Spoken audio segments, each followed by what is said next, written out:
Olá a todos, novamente estamos aqui juntos. Boa noite aqui para a Europa, boa tarde para todos no Brasil. É um grande prazer estar junto novamente com meus amigos, o Sadam e o Rodrigo. A gente começou esse papo na semana passada e vamos continuar ele. Eu acho que tivemos um problema técnico, infelizmente, porém o papo foi tão bom que acho que a gente tem que validar e retrazer e também convidar todos a participarem novamente. Então, primeiramente, obrigado por estar com a gente novamente. É um grande prazer aqui estar com vocês. Vocês podem ver que eu estou dentro de um terminal, então estou indo viajar aqui. A gente vai sempre estar junto, conectado. Isso que faz o nosso mundo ainda melhor com a nossa conectividade e também, acima de tudo, a segurança e o user awareness. Eu acho que sem esse conhecimento também a gente não consegue evoluir. Bom, obrigado pela a nossa equipe de estar organizando toda a estrutura desse webinar. E logo, logo já trago o nosso convidado aqui, dando um tempinho para vocês começarem a chegarem aqui na nossa casa, se sentirem mais à vontade. E também com o Rafael Perucci, da KnowBe4. Lógico que sem isso, sem a KnowBe4, sem o Rafael, o esforço do Rafael aqui também junto com a gente não estaria fazendo todo esse esforço aqui, né, Rafael? Obrigado. Bom, deixa eu começar a chamar todo mundo aqui para a gente começar as introduções novamente. E aí vamos fazer o seguinte, vamos passar um round de introdução. Então aí já vai passando. Quem eu estou vendo na tela, vou passar aqui da minha direita para minha esquerda, né? Não sei se na ordem é de vocês essa, mas vamos lá. Vou passar primeiro para o Sadam. Sadam, fala um pouquinho de você, fala o que você tem feito, qual área que você está. Depois a gente passa para o Rodrigo e depois para o Rafael. Aí eu passo para vocês aí. E eu já volto em 2 minutinhos. Bom, meu nome é Sadam Freitas, trabalho na área de conscientização e segurança da informação, né, e também de comunicação na Natura. Tenho como responsabilidade toda a parte de treinamento e segurança da informação, né, e conscientização. Então, todas as ações que a gente faz aqui na Natura são sempre, todas as ações de conscientização são sempre prezando, né, pela segurança digital, principalmente agora com com o advento da IA, né, que é basicamente o motivo de estarmos aqui, né, de estarmos discutindo qual que é o impacto dessa ferramenta, que hoje já está quase que intrínseca ali na natureza corporativa, qual que é o impacto na cultura, nessa cultura de conscientização e como que isso vai refletir até, muitas vezes, até no comportamento do usuário final. Então, acho que essa é uma introdução que acho que a gente consegue pegar um fio bem legal e falar sobre esse tema que eu acho que aqui todos têm uma opinião ou duas para contribuir para isso. Eu vou deixar agora meus colegas se apresentarem também. Meu nome é Rodrigo Dias, eu sou gerente de segurança da informação aqui na Apsen Farmacêutica e dentre as disciplinas de segurança, também responsável pela disciplina de maturidade corporativa no que tange a segurança, né? E a gente já está há um bom tempo aqui no entendimento de que maturidade corporativa deixou de ser uma matéria ali de checklist, né? Então a gente está de fato tratando a camada de risco humano de uma forma adaptativa para enfrentar esses desafios que acho que todo mundo aqui está enfrentando e aprendendo a lidar. Então, desde então, a gente vem evoluindo bastante nessa camada e é um prazer estar com vocês aí. Vamos compartilhar desse tema extremamente relevante, às vezes pouco falado, mas muito necessário nos dias de hoje. Muito bom estar Isso aqui aí. com vocês de novo, Rodrigo, Sadam e meu xará, Narese também. Eu sou engenheiro de vendas, agora arquiteto de vendas, né, na KnowBe4, e tenho uma função também, a gente chama de Technical Civil Advisor, né? Então, alguns eventos, uns espaços como esse aqui também, tenho tido a oportunidade de falar sobre esse tema, como o Rodrigo falou, nem sempre um tema tão disseminado, tão discutido, então é ótimo poder estar aqui com vocês mais uma vez para falar sobre o assunto. A gente tem que olhar para a conscientização com mais atenção. Continua sendo a principal porta de entrada ali, a questão do usuário, né? De alguma engenharia social. E agora, com o advento da IA, até o prompt engineering também, né? Até a parte da IA podendo ser uma vulnerabilidade dos agentes da nossa força de trabalho híbrida. A gente tem que começar a olhar para isso também. Então, de novo, obrigado mais uma vez também ao pessoal do Summit por abrir o espaço aqui para a gente. Obrigado, Rafael. Deu para mim, até peço desculpa, deu para mim já entrar aqui, ficar tranquilo e bater o papo com vocês. Agora, depois eu quero também saber do Rafael sobre essa mudança para arquiteto, o que muda para todas as pessoas que acho que já falava com ele na parte de, acho que de pre-sales, como ele falou, mas o que muda também na parte de solução, o que ele ajuda a integração, ou como que ele ajuda também a implementação das empresas. Mas já volto com o Rafael ali, vou passar para o Rodrigo, se o Rodrigo não introduziu ainda. Já me apresentei, Narese. Pode ir lá, Rafa. Você viu que é um título bonito, né, Narese? Então, O obrigado, Rafa tem Rodrigo. um título bonito. Não, Vamos então, explicar isso aí. eu Então, brinco. é isso que eu estava me perguntando, né? O título muda, o que muda também, né? O que ele traz junto com o título para as empresas, né, Rafa? Quer dar uma palhinha aí? Gourmetizou o título? Pode ser. Não, na verdade, teve duas mudanças recentes, né? O cargo oficial mesmo, que é o engenheiro de vendas, e aí acompanhando essas tendências da área de software, agora é o arquiteto de vendas. Os arquitetos me desculpem, mas eu costumo brincar que, puxa, estudei 5 anos, fiz engenharia, e agora fui promovido e virei um arquiteto. Aí eu falo, puxa, deixei de ser engenheiro para ser um arquiteto, mas paciência é realmente a estruturação aqui, né? Mas a parte do Field Advisor é bem legal. A gente tem esse perfil na Node4, né, de compartilhar muito, de trazer os temas que a gente acha relevantes, que são interessantes, que vão apoiar não só as empresas, mas as pessoas também no seu dia a dia. A gente procura compartilhar isso. A gente tem essa figura de uns evangelistas no exterior, e a gente não tinha essa pessoa para o Brasil, para a América Latina em geral, por conta de uma limitação de idioma, né? Então, acabei tendo a oportunidade de suprir essa demanda aí e começar a falar nesse sentido em eventos e compartilhando, defendendo essa bandeira aí da parte da importância do fator humano dentro da questão da cibersegurança. Não, obrigado. Bom, primeiramente, obrigado a todos por estar com a gente. Eu gostaria de deixar bem aberto o espaço para vocês participarem no chat, mandar as perguntas. Eu acho que o último seminário, o webinário que a gente fez foi fantástico. Eu acho que sem o input de vocês do outro lado, colaborando com a gente, não é o mesmo webinário. Então, por favor, já peço já desde agora, comecem a mandar a pergunta de vocês, comecem a participar. Foi super legal no anterior, onde a gente teve perguntas até super interessantes sobre governança de AI, que a gente vai focar hoje também de novo sobre esse tópico, que foi muito interessante. Mas para a gente abrir o tom aqui, eu gostaria de abrir com uma coisa super interessante, que seria uma experiência na qual eu passei, mas me trouxe também um pouco de incentivo de usar isso, porque sempre assim, tudo que é bom na parte de tecnologia, ela é usada tanto para o bem quanto para o mal. Então, eu queria também trazer. Só que é o seguinte, a AI, ela não faz nada sozinha. Então, ela sempre tem que ter a parte humana para estar fazendo essa consideração. Então, qual que é o que eu passei ultimamente?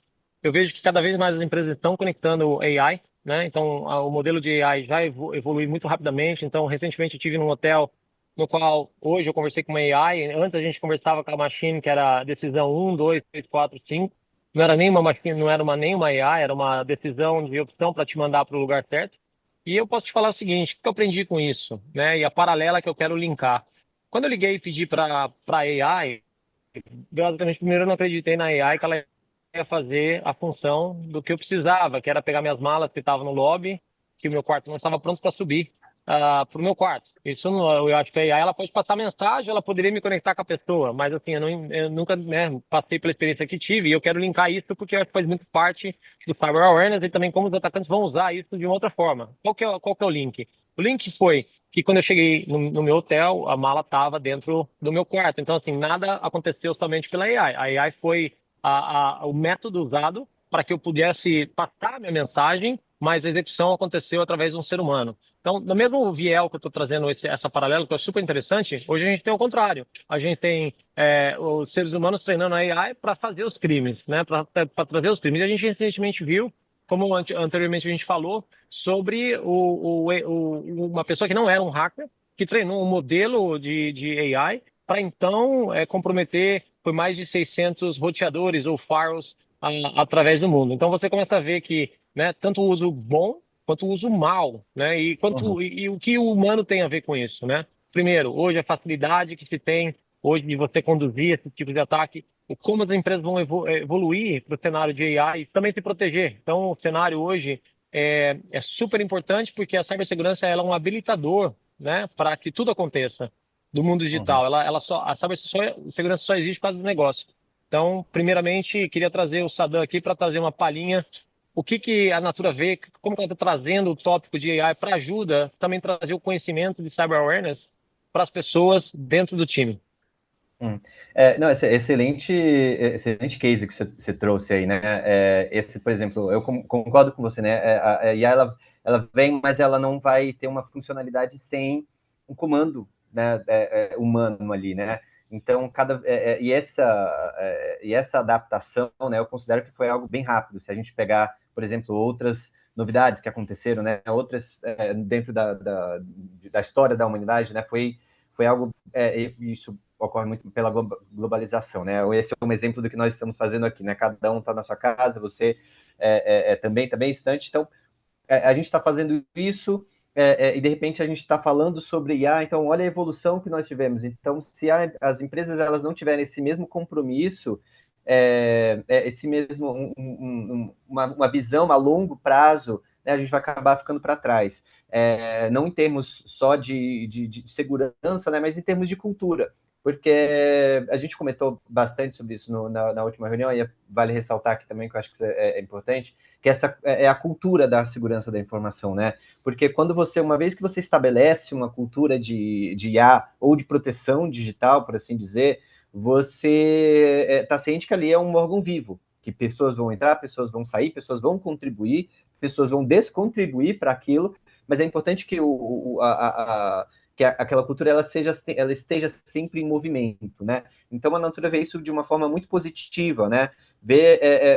A gente tem um time muito qualificado ali que cuida da proteção, né, da nossa proteção digital, enquanto a gente cuida da parte da conscientização, né? Enquanto a Natura compra realmente a ideia e fala, cara, acho que hoje não existe mais uma. É difícil você imaginar uma companhia sem uma função de IA ativa, né? Você até comentou um pouco mais cedo sobre a interação e tal. Eu vi que a gente recebeu uma agora, né, falando que o Brasil, né, o do Bruno, né, ele falou que o Brasil ele é o terceiro maior país que usa o chat GPT. Então, como é que a gente vai ignorar esse fator, né? Como que a gente vai deixar isso de lado e não trazer isso para dentro da empresa?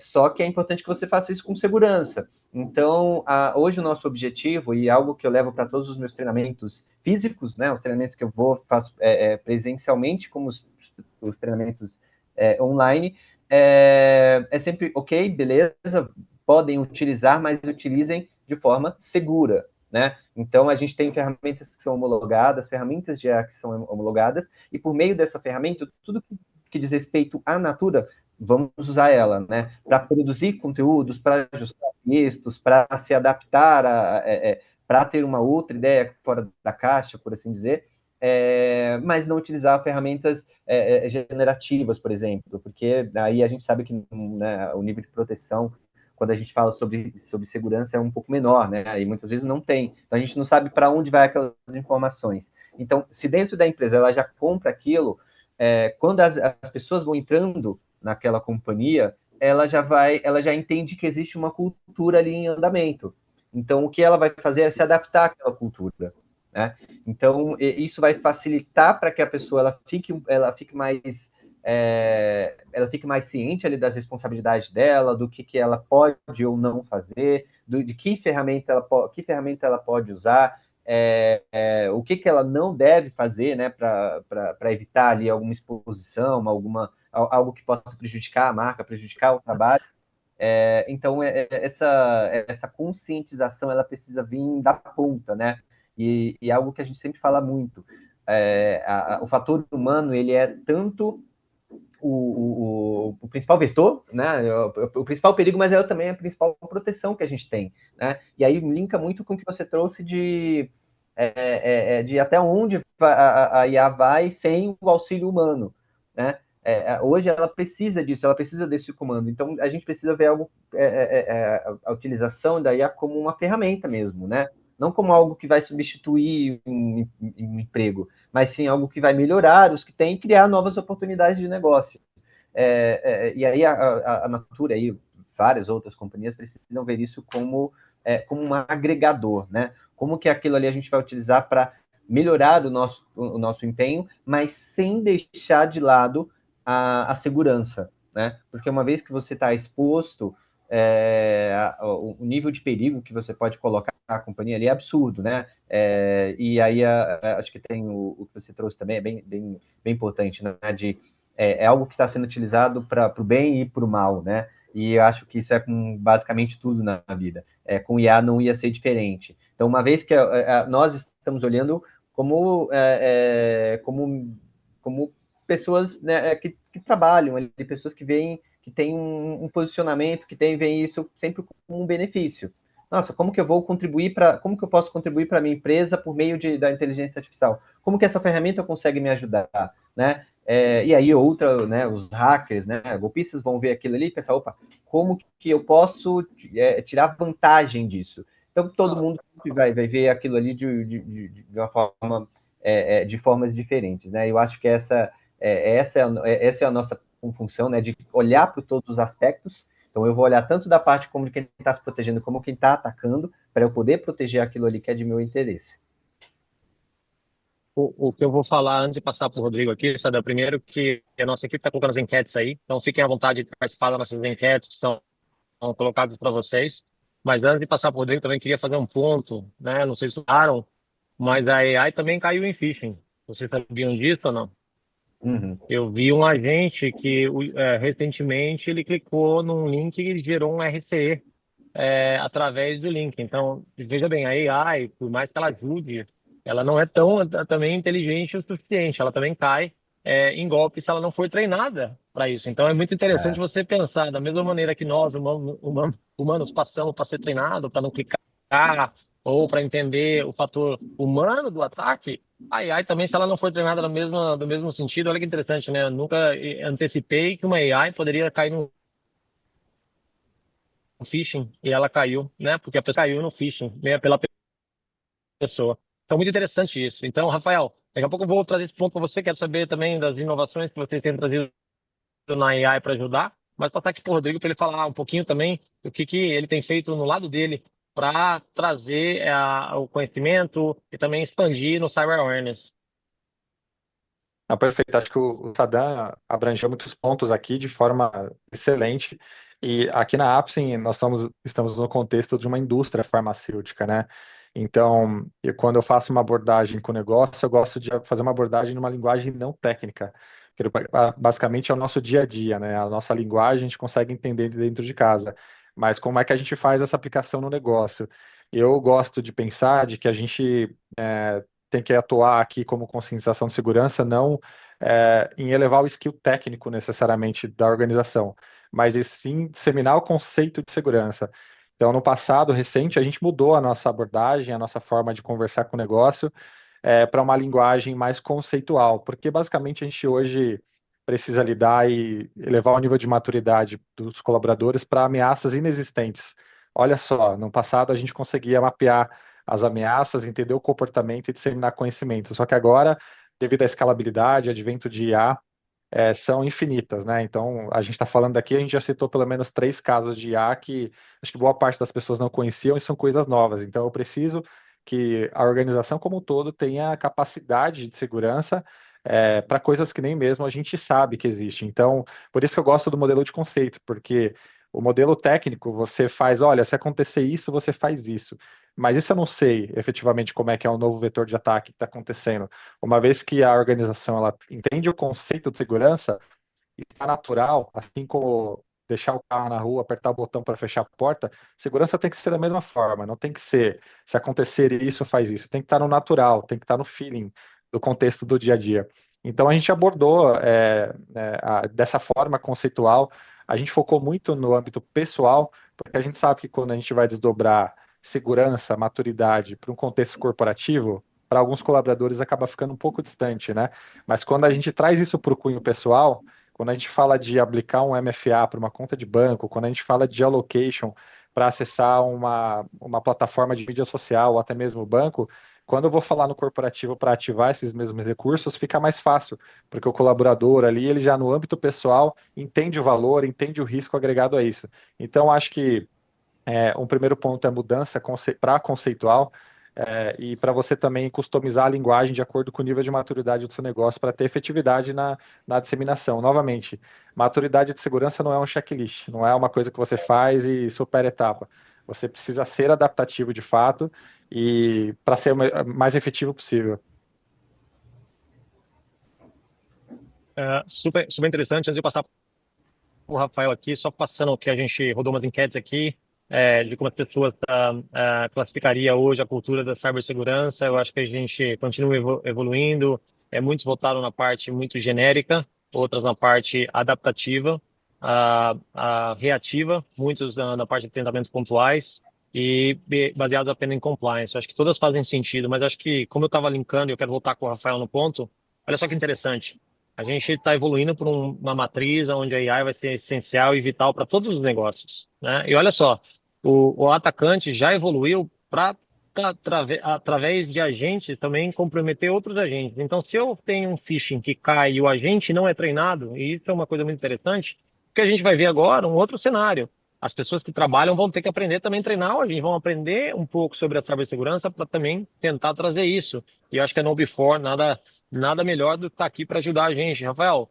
E esse negócio de treinar a gente, como que a gente vai fazer daqui para frente, já que se todo mundo decidir colocar a gente e o agente não sabe que phishing não deveria ser clicado, ele vai clicar e vai fazer tudo. Ele vai clicar como se fosse uma pessoa. Como que a gente protege contra isso, Rafael? Estou te jogando aqui no meio do paredão aqui. Não, ótimo ponto, e tem tudo a ver com o nosso assunto. Acho legal até que a gente está indo para um lado parecido, mas um pouco diferente da última sessão, né? E aí, até pegando um pouco da raiz da tua pergunta antes, para amarrar em tudo isso também, né?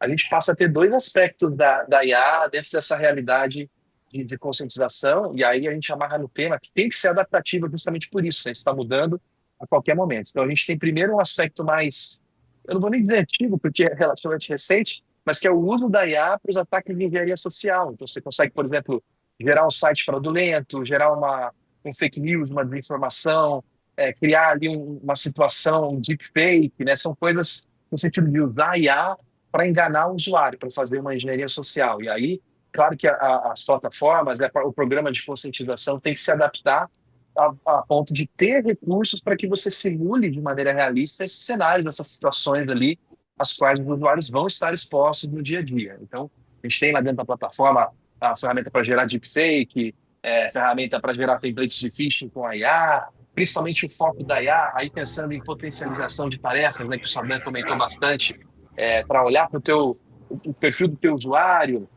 e aí isso tem até a ver com a nossa enquete aqui, pouca gente, até me surpreendeu uma quantidade maior ali falando da questão de um programa de conscientização focado em perfil mesmo, em comportamento dos usuários, o que eles estão fazendo no dia a dia, né? Então, não só ter essas métricas, mas ter uma IA, um orquestrador para poder focar o teu programa de conscientização naquilo que realmente é relevante para os usuários, né? Que realmente é um problema, uma dificuldade que eles estão tendo no dia a dia. E aí a gente entra pelo outro aspecto, a gente passa a ter a IA compondo a nossa força de trabalho, a gente passa a ter agentes, daqui a pouco quase 50% ali, numa 50-50, né? Numa força de trabalho.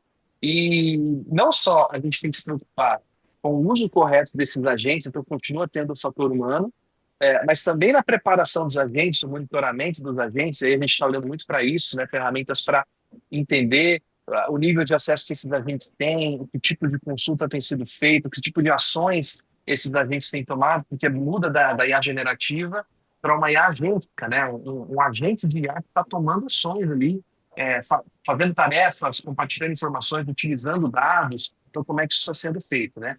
E aí eu até comentei na última sessão, conversei recentemente com uma reportagem do TechTudo, falando sobre aquele site do Rent a Human, né? Alugue um humano. E a gente tem uma IA que pode ser usada para você alugar humanos para fazer pequenas tarefas ali no dia a dia, né? A gente falou sobre o risco disso do ponto de vista de uma orquestração mesmo, né? Porque as pessoas que estão sendo contratadas ali para fazer tarefas pontuais podem não perceber e fazer uma tarefa mínima ali, pegar um pacote, levar para algum lugar, ou ir até algum lugar e tirar uma foto de um ambiente, né? E no fundo, por trás tem toda uma orquestração que aquelas tarefas pontuais que isoladamente não trazem risco nenhum, no fundo, combinadas são uma grande orquestração de um ataque, de uma situação ali incorreta, né? Criminosa até, uma tentativa de ter algum proveito, né? Então, um dos pontos que tem se falado muito, mesmo para essas viagens, esses agentes, é ter um human in the loop, né?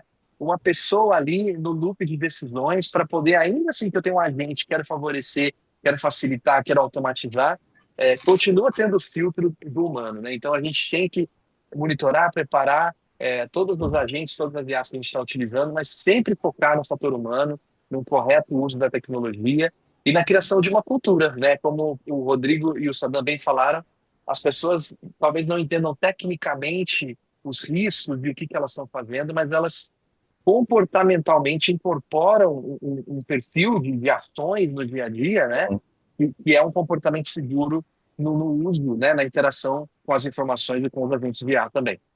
Sim. Antes de eu passar para o Sada, só um minutinho, Sada, eu vou passar já para você, mas eu queria linkar um ponto que o Rafael falou aqui, que vem também de uma enquete, que existe algum assessment estruturado da segurança antes ou durante o onboarding dos colaboradores? E um ponto que eu lembro que o Rafael tocou também foi o sistema adaptativo de AI de entender cada departamento e cada ser humano no perfil de cada um sobre o conhecimento e o awareness e as falhas que cada um. Então também isso foi muito bom ele ter falado a última vez, eu gostaria dele falar, mas vai lá, Sada, fala, que daí eu já passo para o Rafael sobre esse link aqui.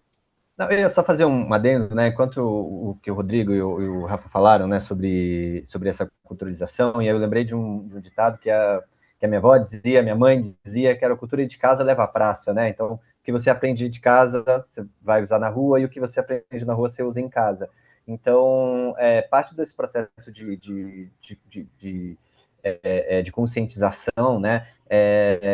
E aí, né, tem até algumas perguntas que acho que depois você vai trazer e a gente pode explorar ela melhor, mas que fala sobre isso, né? Sobre dificuldades e como que a gente consegue enxergar essas dificuldades e trazer de coisas positivas. Mas se a gente não tem um posicionamento mais claro, e se a gente não mostra que existe uma utilidade fora daquele ambiente, talvez as pessoas possam perder um pouco de interesse, né? Então é importante a gente trazer esses pontos sobre os perigos e a utilização, né, de forma positiva, mas qual que é o impacto na empresa e qual que é o impacto na vida particular das pessoas, né? Então, ao fazer isso, você traz um interesse, porque, né, de certa forma, todos nós vivemos em diversas culturas, né? Eu vivo uma cultura na minha casa, com a minha família, eu vivo uma cultura diferente com os meus amigos, eu vivo uma cultura diferente no meu trabalho, então são pequenas subculturas ali, né, que fazem parte do meu dia a dia, e de certa forma uma sempre vai influenciar a outra,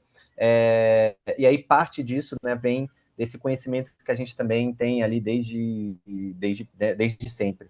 Então, só para reforçar isso de que a parte da cultura realmente não é algo que vai acontecer de uma hora para outra, é um processo, né? É algo que precisa ser sempre alimentado e retroalimentado. E nunca vai ter fim, né? É contínuo. É contínuo, exatamente. Rafa, voltando para esse ponto para você, que eu acho que você falou sobre a última vez, sobre os modelos adaptativos que vocês têm, também entender um pouco do behavior de cada usuário da empresa para trazer um risco score mais assertivo, né? Porque já que o ataque é personalizado, também a dinâmica de coleta e de entendimento humano tem que ser adaptativa.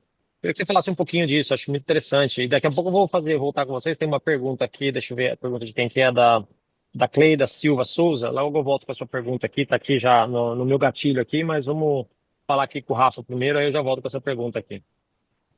Legal. Isso tem a ver muito com maturidade, né? A gente tinha até um estudo sobre isso. É um estudo de maturidade de cultura de segurança corporativa, mas acho que ele se aplica muito bem ao mercado como um todo, né? A gente vê talvez os países do primeiro mundo um pouco mais à frente nessa curva e o Brasil, pensando em América Latina, talvez um pouco à frente dos demais, né? A gente tem a LGPD já há algum tempo, o Chile, acho que no ano passado lançou a Lei Marco, e aí o México esse ano, no finalzinho de 2025, também começou a falar já em criar lá um plano de cibersegurança. A gente vê muito essa questão da maturidade no sentido de que começa uma preocupação com a conscientização, com o treinamento dos usuários e tal, inicialmente por compliance, né? Eu tenho que fazer isso porque algum tipo de regulamentação me obriga. Eu quero tirar uma certificação, ou então eu sou uma empresa de setor financeiro, eu tenho alguma regulamentação ali que me cobra nesse sentido, né? A própria LGPD.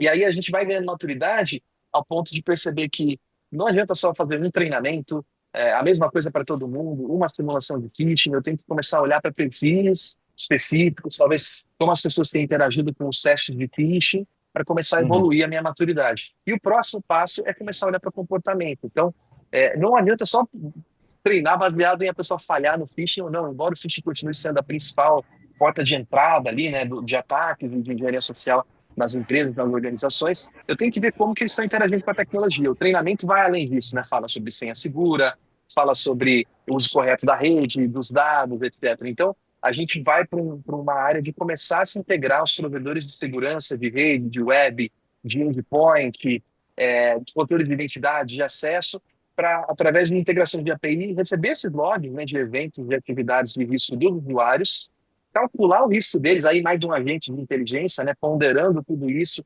apresentando um número relevante ali do risco de cada um, e principalmente amarrar os treinamentos nisso. A gente falou da relevância, né, a gente tem 3 palavrinhas mágicas que eu sempre gosto de dizer, que são o segredo do sucesso de um programa de conscientização bem-sucedido e até do engajamento, né, dos usuários nesse programa. É a relevância dos treinamentos, de acordo com aquilo que o usuário realmente precisa, com a realidade dele, com o dia a dia dele, aquilo que ele realmente é, faz no dia a dia dele, a personalização desses conteúdos, porque eu posso ter o mesmo assunto que eu preciso tratar com 2 pessoas diferentes, de 2 departamentos diferentes, de 2 perfis diferentes, formações diferentes, níveis de conhecimento, de maturidade, de instrução, né? Uma pessoa de chão de fábrica é a realidade da Natura e também da Appian, né? Ou uma pessoa do corporativo, uma pessoa do jurídico, sei lá, são perfis totalmente diferentes. Então, abordar esses assuntos de maneira muito personalizada. E a terceira palavrinha, adaptativo, né? Que é, inclusive, do título do nosso webinar. A gente tem que estar acompanhando as tendências, os riscos, as vulnerabilidades, as estratégias, né? Então, isso tem que acompanhar tudo isso. E aí, isso tudo, mais uma vez, é potencializado pelo uso dos agentes de IA, que vão acompanhando esses comportamentos e orquestrando ali os treinamentos e até as simulações de phishing que cada um vai receber com base nesses perfis. Esse detalhe que você falou é bem importante, né, Rafa, de você ter cuidado com o público que você está falando, né, para não ter, porque não adianta eu cobrar algo técnico de uma equipe que não é técnica, não adianta eu cobrar algo que não é algo mais, que não é técnico para times que não são. Então, se você não tiver esse cuidado, aquele público ele não vai ter interesse, né, ele não vai sentir que aquilo ali é importante. Se esse conteúdo que chegou para mim, se esse treinamento, essa simulação, ela não pensou no meu público, no público da qual eu faço parte, então eu não sou alvo, logo eu não vou me interessar. Então, esse cuidado nessa cultura de adaptabilidade, né, precisa ser crucial, eu acho que de todos os pontos, desde da gestão ali, tem que começar de cima, porque aí a gente acaba sempre liderando pelo exemplo. Não, e um ponto aqui, eu linkando a pergunta aqui da Cleida Silva, né? Eu acho que linka muito com o que o Rafa está falando, e eu queria fazer a pergunta para o Rodrigo, tipo assim, quais são os principais erros que as empresas cometem ao começar a implementar a cultura, né? Eu acho que falhas que a gente espera ter um resultado e não é outro, eu acho que linka muito com a parte do compliance, fica aquela coisa obrigatória, eu vou fazer só o exercício de checkbox, mas não é bem por aí, né? A gente viu muitos incidentes acompanhando que a cultura não estava adaptativa, como o Rafa falou, sobre ao ponto de vista da empresa. Então, a falha está ali para que a empresa aprenda as lições. Mas, Rodrigo, o que você vê como hoje, né, respondendo à pergunta aqui da Clay, o que é a falha, o que hoje seria considerado uma falha de colocar, de implementar ou não implementar essa cultura para a empresa, para que ela possa seguir esse conhecimento cibernético? É muito do que a gente vem dizendo aqui, e eu tenho uma experiência vivida aqui no contexto da Apsen, quando eu cheguei, que era justamente isso, né? O programa de maturidade, ele era levado como um checkbox ali, né? Era basicamente um programa de compliance. Eu preciso cumprir essa disciplina, então eu vou montar uma grade aqui de treinamento, de teste de phishing para aplicar no negócio. Então, basicamente, é o que a gente está falando aqui. Quando a gente enxerga basicamente programa de maturidade como checkbox compliance, a gente tende a ser genérico. É uma coisa mais pontual, é uma coisa mais semestral, anual, e ser adaptativo muita gente confunde com ser flexível, né? Mas não é isso, é muito mais do que isso. Se a gente parar para pensar, do ponto de vista dos criminosos, do cyberataque, hoje existe uma sofisticação imensa, né? É uma hiperpersonalização, com impulsão da IA, obviamente. Então, eles estudam muito bem o contexto do negócio, eles se aprofundam muito bem nas pessoas, nas cadeiras, no fluxo, nos processos de atividade do negócio e conseguem disseminar ataques de engenharia social, por exemplo, com base num contexto muito detalhista. Então, como é que o time de segurança vai se dar ao luxo de ser genérico? Então, a gente precisa jogar esse jogo de igual forma. Então, acho que a questão de ser adaptativo é muito mais do que você ser apenas flexível, é você, de fato, ter dados do ambiente, você aplicar, por exemplo, um treinamento para o financeiro, falando de golpes financeiros, é você falar com o seu time de atendimento ao cliente, falando sobre engenharia social, ou seja, você tem que personalizar os temas de acordo com o processo de cada área. É muito mais fácil você assimilar aquele conhecimento se está aplicado ao teu processo do dia a dia. E também você customizar o nível de maturidade. Não dá para você aplicar o mesmo nível de teste de phishing, por exemplo, para toda a companhia, porque nem todo mundo está na mesma página. Então você precisa customizar de fato os seus níveis de phishing para você conseguir atingir aquele colaborador dentro daquele contexto do processo e de acordo com o nível que ele tem disposição ali. Então, acho que o grande problema e o grande segredo é justamente ser adaptativo. Você não ser adaptativo tende a você ser genérico e faz com que você marque o checklist, mas você não cumpra com o teu objetivo, que é levar o nível de maturidade do negócio. Então, acho que você tem um programa efetivo quando você, de fato, tem adaptação ali, entendendo o contexto do seu negócio no detalhe e levando dessa forma aí. Não, um ponto aqui, eu queria chamar a atenção a uma enquete que a gente colocou, e eu acho que é o seu ponto, que eu acho ser muito legal, que você falou que linka com o Rafael também sobre a personalização.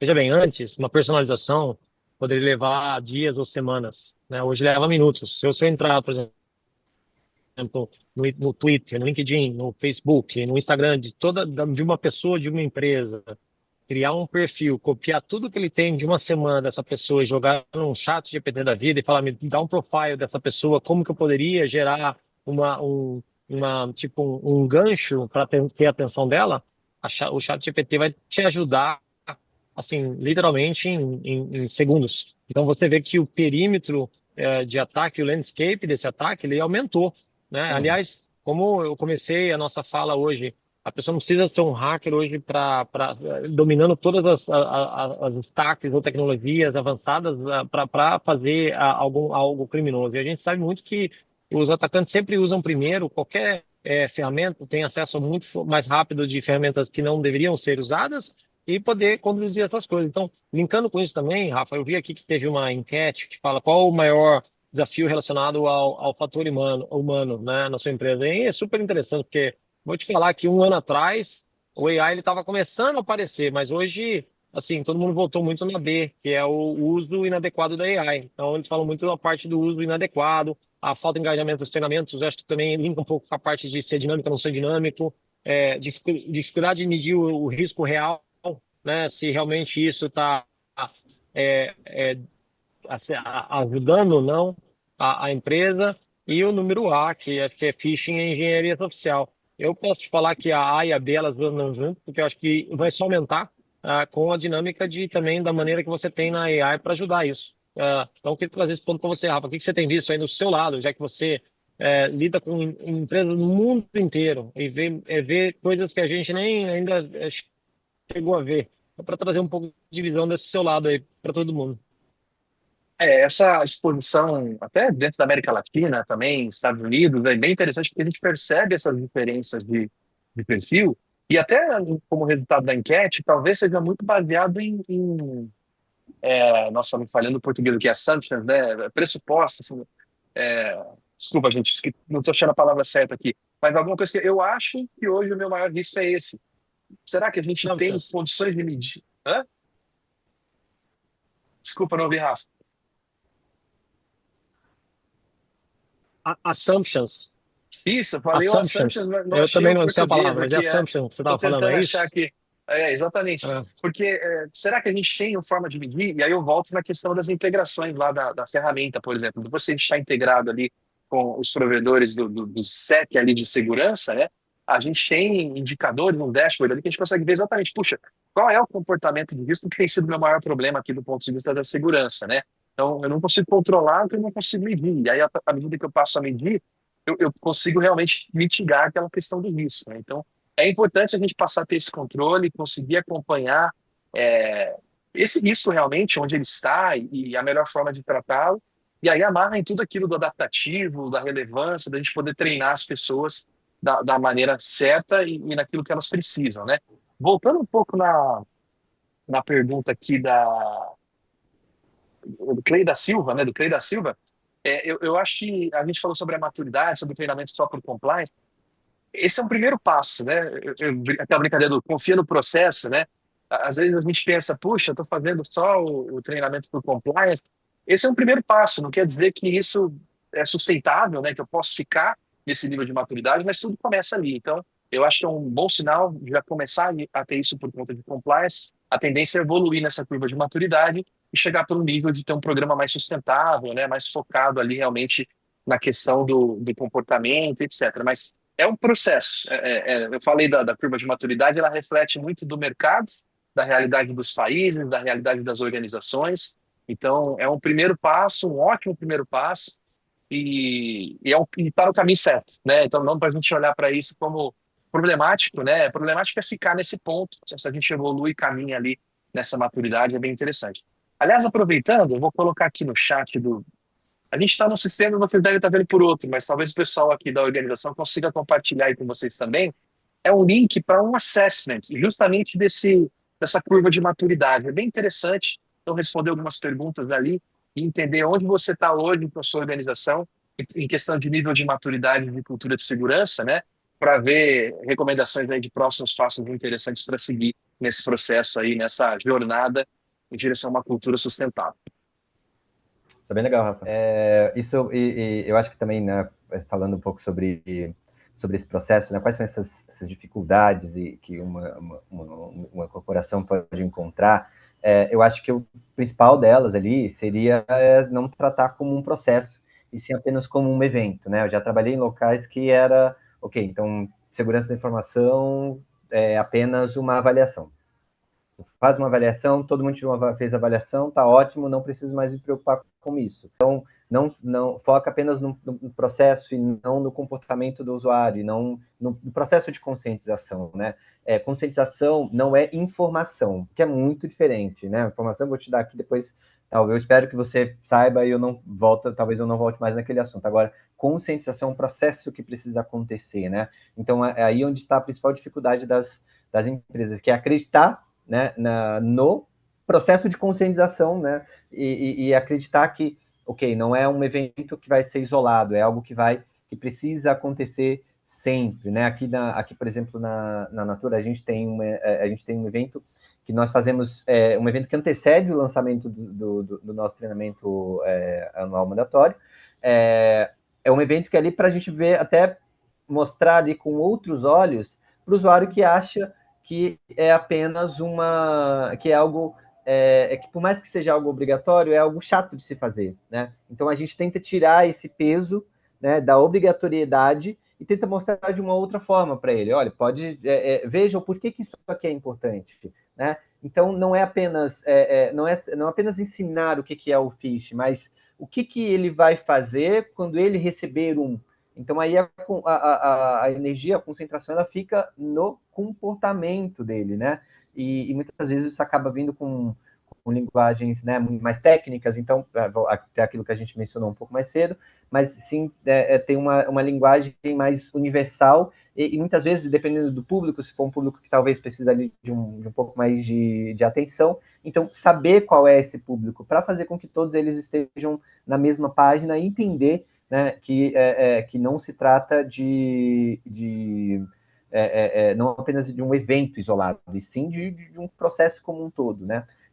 Eu acho que é isso que difere ali grandes empresas, empresas que estão na frente, né, em termos de conscientização, de empresas que ainda estão começando, né? Preciso acreditar naquilo, é preciso você dar um voto de confiança, é preciso que você tenha mais investimentos nesse tipo de área, né? Conscientização é uma área, né? E aí eu acho que quando eu falo conscientização, entra IA, entra treinamento, acho que entra toda essa parte, não é algo que vai acontecer, né, de uma hora para outra, né? É algo que você precisa respeitar o tempo, né? Então, a gente não é uma área que vai trazer retorno financeiro, mas é uma área que vai impedir que você tenha despesas, né? Vai impedir que você tenha que você perca dinheiro, né? O que para mim é tão importante quanto, né? Você não pode não ganhar, mas você não vai perder. E isso é extremamente importante, porque de uma hora para outra uma empresa ela pode estar dentro de uma situação onde ela precisa pagar milhões, né, por causa de um ataque de ransomware, ou porque ali ela teve as informações vazadas e aí a empresa ela vai ter todo um processo de desconfiança do público, né? O que vai deixar, eventualmente, né, aquela pessoa vai deixar de comprar, né? Quais são as chances da gente fazer negócio, da gente frequentar um local que, né, sabemos ali que não tem que não protege as informações dos seus clientes, que já foi alvo de ataques, que tem como costume ali ter as suas informações expostas. Então, é preciso ter consciência de que essas barreiras elas são necessárias, né? É igual segurança física, né? Uma empresa ela contrata seguranças ali, mas não é porque ele não agiu essa semana que a função dele não é importante, né? É importante para quando acontecer, né? Para não evitar acontecer. E o mesmo acontece com segurança, né? Quanto mais você tem ali uma maturidade, né? Elevada, né? Quanto mais você trabalha com essa maturidade, melhor para a companhia. Então, eu acho que você ter essa visão a longo prazo é o que difere ali o adulto da criança, né? Um ponto aqui que eu queria colocar, veio uma pergunta aqui da Jimena Uloa. Jimena Uloa. Eu acho muito interessante a pergunta que ela passou aqui, e eu queria saber que talvez difere isso de empresas para empresas, né? Lembrando, mande pergunta de vocês, colaborem. A gente está indo para os últimos 10 minutos aqui do nosso bate-papo. Obrigado novamente ao pessoal da Nobicor por prover esse espaço, esse fórum, esse debate. Obrigado pelo tempo de vocês que estão com a gente e a colaboração de vocês para mandar perguntas que a gente está aqui respondendo. Muito legal ter vocês com a gente aqui. Obrigado, Sadam e Rodrigo também, e o Rafael, por estar com a gente nesse debate aqui de novo. Mas ela pergunta o seguinte: quais indicadores ou métricas podem ser utilizados para avaliar a maturidade da empresa na gestão desse risco humano? É uma coisa assim, eu acredito que, eu vou passar para o Rafael, mas Rafael, estou errado aqui, cada empresa de repente tem vocês assumem o que vocês conhecem do know-how, mas talvez empresas podem ter alguns outros fatores que eles podem ter no dashboard, de qualificar, de quantificar. Queria saber também a vertical de cada um, porque cada indústria também deve ter um KPI diferente, um compliance diferente, uma maneira diferente de lidar, né? Não existe uma receita única para todos, né? Eu acho que o importante é o conhecimento e o awareness de cyber. Rafa, o que você passa para a gente aqui? Exatamente, acho que principalmente pensando nesse programa de conscientização, né, nos assuntos, nos temas, e até nos tipos de risco que estão ali no dia a dia, eu acho que varia muito conforme o setor, o segmento, a maturidade, né? Então, a gente até tem umas métricas que a gente usa para o cálculo de risco, isso é um pouco mais estruturado com base em comportamento mesmo, na interação dos usuários com a tecnologia. Então, talvez um acesso.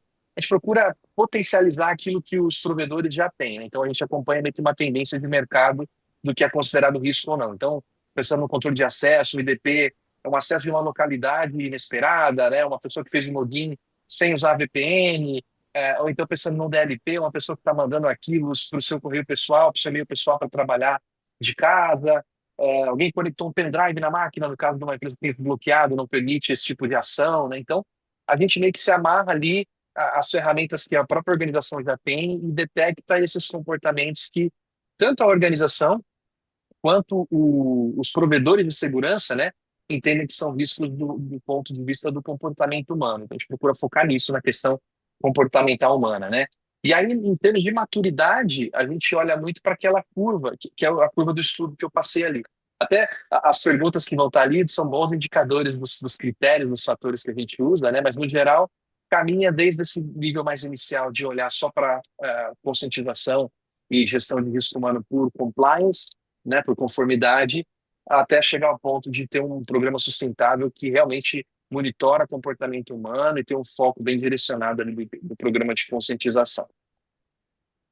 Então, obrigado. Passar E aqui para o Rodrigo. O Rodrigo está quieto um pouco, está meio desaparecido aqui. Trazer ele um pouco para a nossa cena aqui, jogar ele na frente do ônibus aqui. bora lá.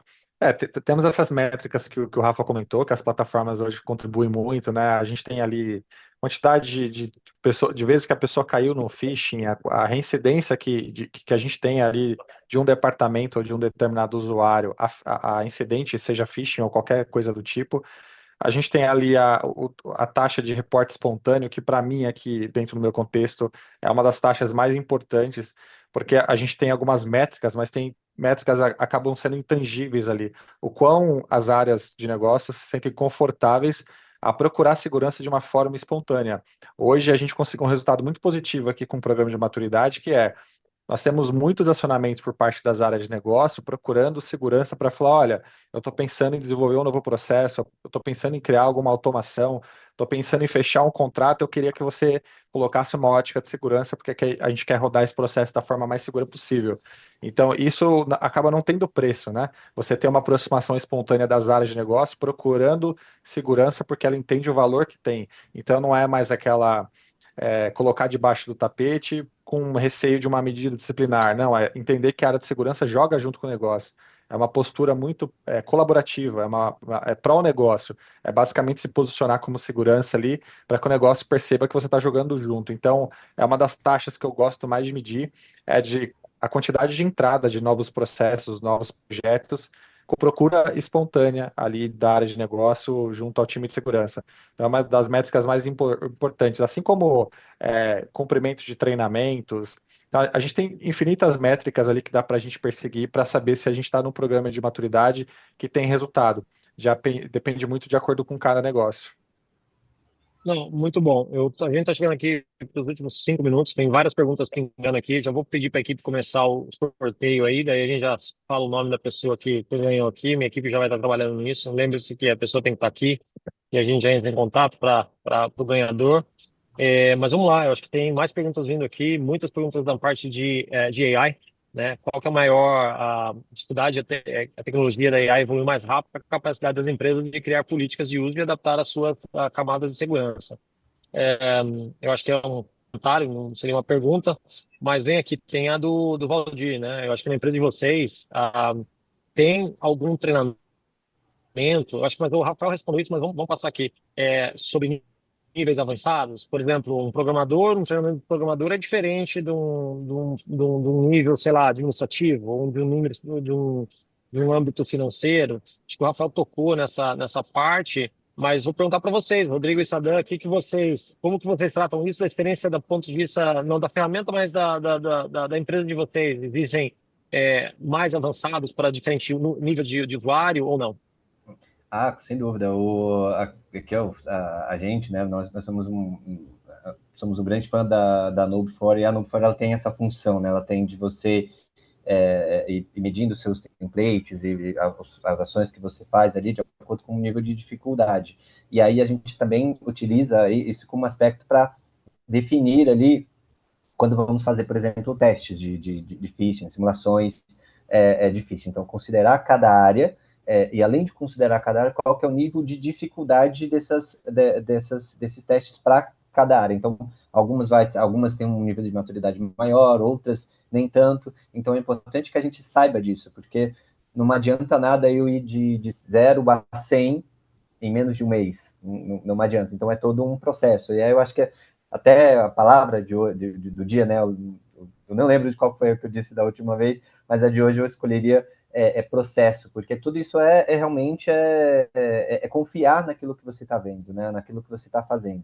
E se você não considera isso, né? Não entender que vai ter públicos que precisa que a dificuldade seja maior porque eles já estão num nível mais elevado, e vai ter outros que precisam ser trabalhados de uma forma mais lentamente. Então, não, considerar que as duas são importantes, né? Apesar de pesos diferentes ali, as duas têm sua importância, mas sempre considerar isso, entender que são públicos distintos e que, por serem públicos distintos, eles vão ter resultados diferentes também. Então, considerar isso é algo que a gente sempre coloca no papel antes de definir qualquer ação segmentada. Antes do Rodrigo E aqui falar, a gente. Vai desculpa, lá, Rafa. Rodrigo, é só comentar. Eu achei interessante que a gente falou da questão de dificuldades de treinamento e o Sadam falou de phishing.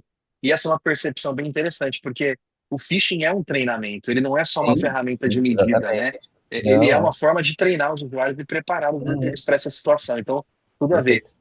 Vou deixar aqui também no chat aqui nosso, se o pessoal da organização puder compartilhar, como o Walter, né? Valdir perguntou da questão dos treinamentos, um link para acessar a nossa biblioteca e conhecer os treinamentos também que a gente tem, dos níveis de profundidade, tem um filtro por perfil de usuário também, acho que é bem interessante. Desculpa, Rodrigo, vai lá. Não, e é exatamente o mesmo ponto, Rafa. Aqui a gente também usa o modelo personalizado de acordo com o nível de maturidade de cada colaborador, e isso a plataforma ela ajuda muito, porque gerenciar esse programa como um todo na raça ali, de forma manual, é praticamente impossível. Então a plataforma ela ajudou muito a gente a ter uma curva rápida de maturidade, sem tanto esforço operacional, sem ter que ter um super time para isso. Então, aqui a gente utiliza esses modelos e não somente a questão de níveis personalizados, mas propriamente do conteúdo ter uma qualidade profunda de conhecimento. Então, tem muita coisa dentro da plataforma, inclusive excede mesmo até as questões de segurança, né? Tem as questões éticas ali, tem para público C-level, para público financeiro, atendimento. Então, de fato, a gente vive isso na prática e tem ajudado bastante aqui. Bom, obrigado pelo tempo dos senhores de estar com a gente. Rodrigo, Sadam, Rafael, a Nobifor, por estar com a gente novamente e trazer esse fórum. Eu sempre falo que a indústria unida, ela é sempre fortalecida com todos juntos pelo mesmo propósito, isso é muito interessante. Obrigado pela paciência de vocês também, com nossa equipe, com tudo que a gente tem oferecido e trazido para vocês. Obrigado pelo compartilhamento, Rafael, dos links aí com todo mundo, que as pessoas possam usar, usufruir, aprender e evoluir da maneira do possível em cada empresa. A gente vai fazer o sorteio aqui, esperando só minha equipe mandar aqui.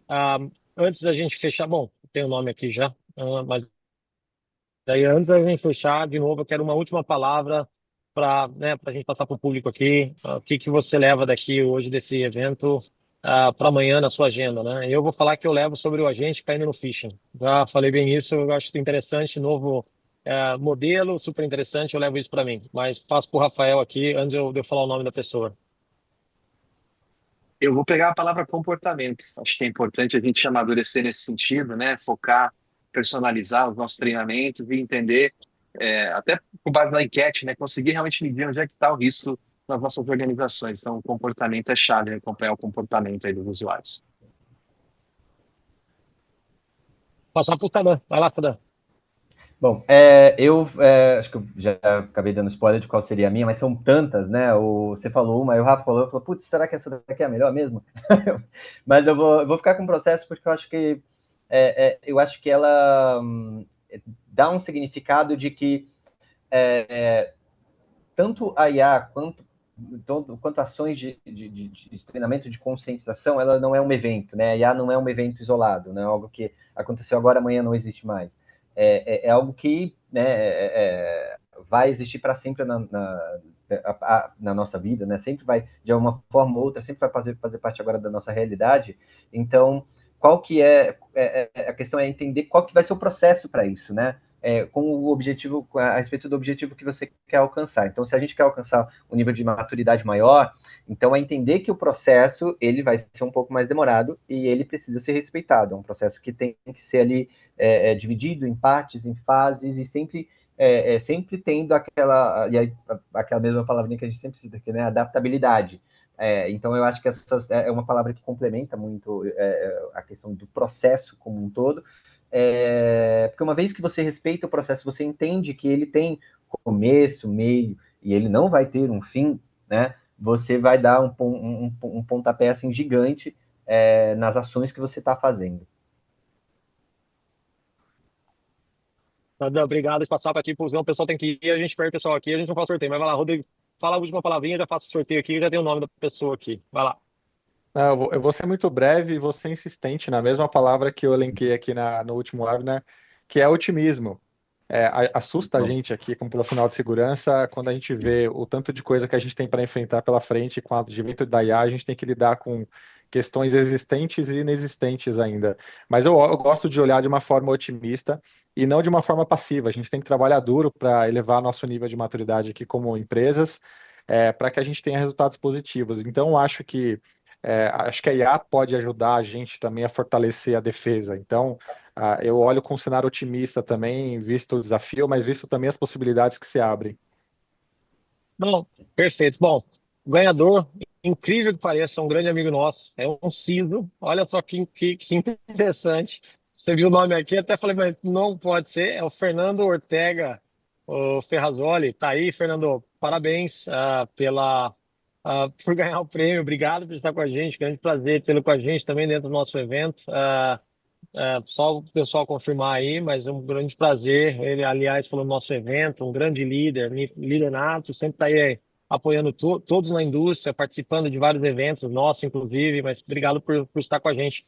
Gente, obrigado por todos, obrigado por estar com a gente mais uma vez, obrigado no Before novamente, fico por aqui, voltamos com mais seminários em breve. Obrigado, Rodrigo, pelo tempo, obrigado, Sadam. Rafael, parabéns pela nova promoção, arquiteto agora, a Solutions Architect. Então, é isso aí, gente. Fico por aqui. Grande abraço e te vejo na próxima. Abraço, gente. Tchau, tchau. Valeu, Valeu, pessoal. pessoal. Foi um prazer. Um abraço.